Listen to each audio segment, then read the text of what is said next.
am here live at All Things Open 2023 with Dave Stokes from Percona. We are talking a little bit about Percona and its relationship to various open source database technologies. Some of you may remember back in the day when I was with OpenLogic, I used to do talks on Postgres and on MySQL as well, and on MariaDB and the difference between some of those. And I always loved the work that that Percona was doing. So very, very happy to be here today with you, Dave. Maybe give us a little bit, tell us a little bit about yourself, a little bit about Percona and its relationship to the open source software community at large, and then maybe a little bit about what y'all have been up to lately. Okay, well, I'm definitely a database guy. For many years, I was the North American community manager for MySQL. A year ago, February, I joined Percona. Percona is very exciting. We are the database folks, so if you have a database that you're having trouble with, we'll do a sanity check with you. We can do support. If you're moving to the cloud, from the cloud to different clouds, hybrid cloud, we do all sorts of stuff like that. We have a great set of operators for Kubernetes folks. We just announced some transparent data encryption extensions for Postgres. That's really exciting. That's one of the things where Postgres is kind of falling down compared to MySQL. We can talk about that later. Basically, if you need support, if you don't want to run your databases, you want someone to do it, or you're just thinking databases, open source databases, and you want help, come to us. So, Percona.com. So and that's the help side of it, and I know that there's a services business, but there's a number of I would say sort of enterprise class solutions that you've also provided for these open source databases, and you distribute those to the community for free, right? You add on with that kind of spirit of free software. Why is that so important to Percona, and why is that so important to you? Well, open source software is extremely important to Percona because we feel it's the right thing to do. We're dedicated to open source software. If you download our version of MySQL, you get the enterprise features. If you download our version of Postgres, we have some interesting features that other folks may or may not have, but you get them from us in support. We have things like Extra Backup, which is the premier backup tool in the MySQL world, and Percona Toolkit, which everyone's been using for years and years. And it's all open, it's all free, because we don't want you locked in. We want you to have choices. I grew up in an era professionally where you bought your hardware, your software, your support contract, your training from one vendor. And if that one vendor wanted to sell another brand of hardware that had higher margins and they killed off your line, you were SOL. Your training was gone, your programming languages were gone. Open source software is an amazing thing, and Percona is very, very strong into open source software and supporting it.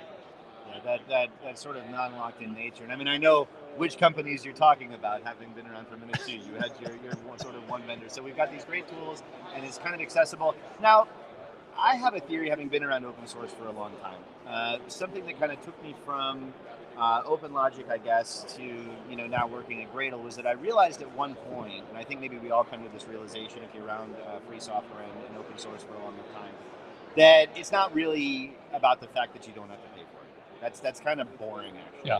That really, what I found is that the real value of it is to be able to let anyone get their hands on very high quality software that they can learn from and manipulate, and more importantly, I think, be productive with immediately. Yeah. Right? As opposed to financial barriers, legal barriers, licensure barriers, anything like that. Tell me how operating in a space where you are creating these enterprise class solutions that are effectively free solutions that you're offering at large, how does that become a positive part of your business model? How does that really work for Percona?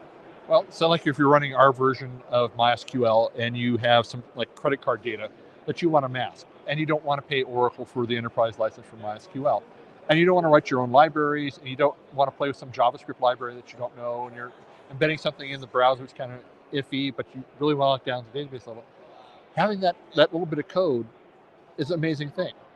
Or you have a write-intensive thing and you want to try RocksDB to see if you can cut down some of your thing. Well, yes, you can go out there and get libraries from other folks, but if you download our version of MySQL, it's built in, you can turn it on, test it for yourself. You get to kick the tires, but you don't have to pay the price. And one of the problems that I see in the open source world is we're all dependent on these little snippets of code that are developed by people all over the world that, yes, we can look at the code, but can we get that to go? Especially things like DNS, that always worries me. There are probably a dozen people that really understand the DNS code at a low level, And if they all got hit by the bus at the same time, what would happen to us?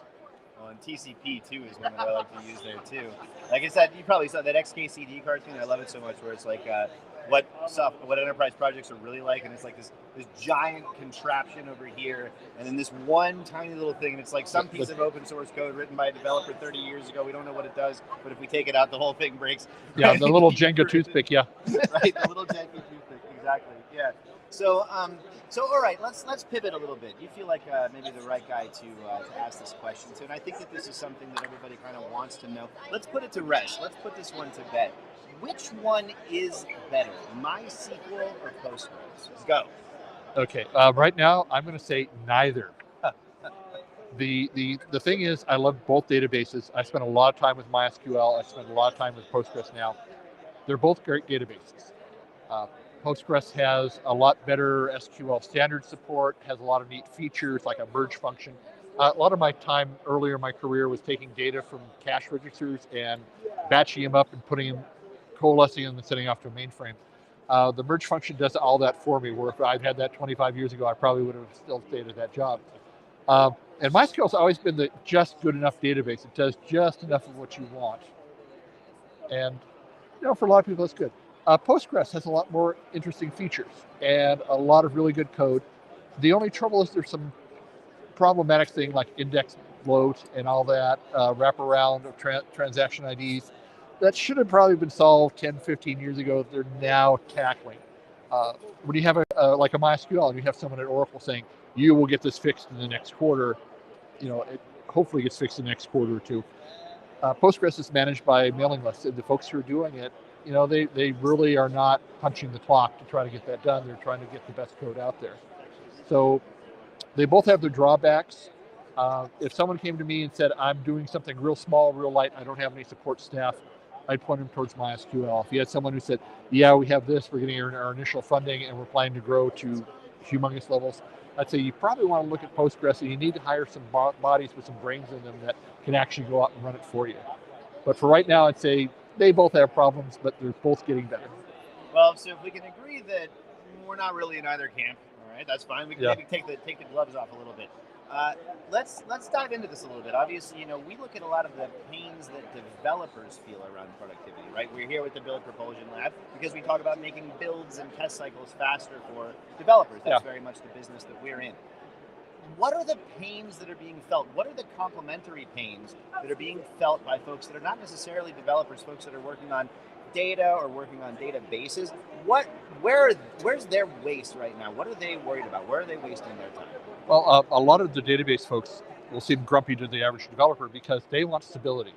You have a couple terabytes worth of data and it's running fine, and suddenly you come in and say, well, we need to add these 3 columns and put in this JSON field here and all that. It's kind of like, okay, I've basically got to tear apart my skyscraper that I have in Lower Manhattan and add an extra elevator and a cafe, and I got to rearrange this a little bit. It gets messy. So that is one of the problems. Another thing, you see developers who are mocking databases rather than use a real database when they're doing their CI/CD testing. And suddenly they go, hey, it worked great in CI/CD, but now it doesn't work in real life. Well, what does your query look like? Does it have any indexes? Does it have too many indexes? Are you searching for all 1,000 rows in the table, or by the select star? Or are you just looking for the 2 or 3 that you really need? So it's kind of like expectation versus reality. You've got to say, okay, what are you trying to do? What aren't you getting? And how do we get through there? Okay, which is, I think, reasonable. We could throw at just about any type of software. So that's really interesting. So maybe tell us a little bit as we're starting moving towards sort of the end here. What is it? I've been really close to Percona a couple of years ago in the previous role, but I haven't really been too up to date. What have y'all been doing recently, and where, if it's applicable, are some of these pains that you just sort of talked about? Where are they being addressed by solutions by Percona? Yeah.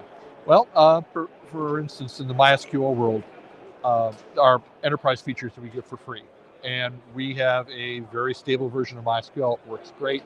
A lot of folks use us instead of that or MariaDB, the enterprise version of MySQL or Maria. That's great there. Postgres, we haven't been known for Postgres, but we're working really hard there trying to come up with better solutions for folks. Mongo, we have an interesting story with Mongo. We have some enterprise features we supply there also. And unfortunately, with Mongo's license change, there's a lot of folks that were suddenly on Mongo that are kind of feel like they're kind of out on the tree branch that they're cutting off underneath themselves. So there's other options out there that are available. Things like Ferret DB, which is Mongo protocol on top of Postgres, which is something we don't officially support right now, but it's something, if customers start saying, hey, we want to do this, let us know, and we're there for the database end of it. Very interesting.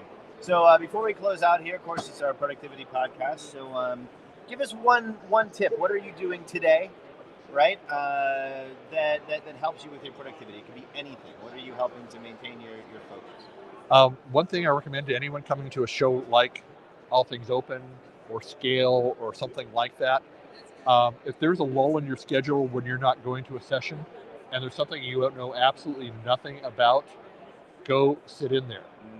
Maybe you're wasting 40 minutes of your life, or it might be something that is an inflection point in your life where, hey, I now know how to do this, and it changes your entire life.